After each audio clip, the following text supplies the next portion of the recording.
याच्यामध्ये, ठीक आहे. आणि दुसरा पेपर आहे त्याला म्हणतात गॅटचा, general ability test. Okay, GAT GAT म्हणजे जनरल ॲबिलिटी टेस्ट.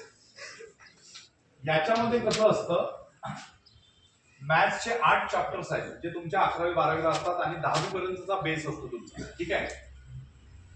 याच्यामध्ये 120 क्वेश्चन्स असतात, 300 मार्क्स असतात आणि 2.5 तासाचा पेपर असतो.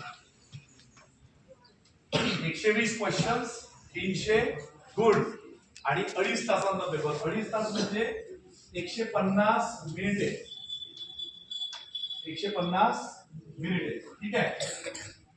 120 पैकी 120 क्वेश्चन सॉल्व्ह करायचे नसतात. ऑब्जेक्टिव्ह एक्झाम असते. ऑब्जेक्टिव्ह म्हणजे तुम्हाला मल्टिपल चॉईस क्वेश्चन, एक प्रश्न त्याचे 4 ऑप्शन्स येतील, ठीक आहे. 120 पैकी 120 ही क्वेश्चन सॉल्व्ह करायचे नसतात. दुसरी गोष्ट, तुम्हाला आता 10वी आणि 12वी पर्यंत सगळ्यांना आणि आपल्या पालकांना सुद्धा एक वाईट सवय लागलेली आहे. वाईट सवय म्हणजे कुठली?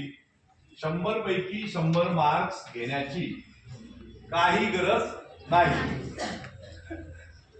आता हे घरी जाऊन सांगू नका की मी असं बोललो म्हणून, नाही तर म्हणतील कोणता मास्टर आला होता ते म्हणते.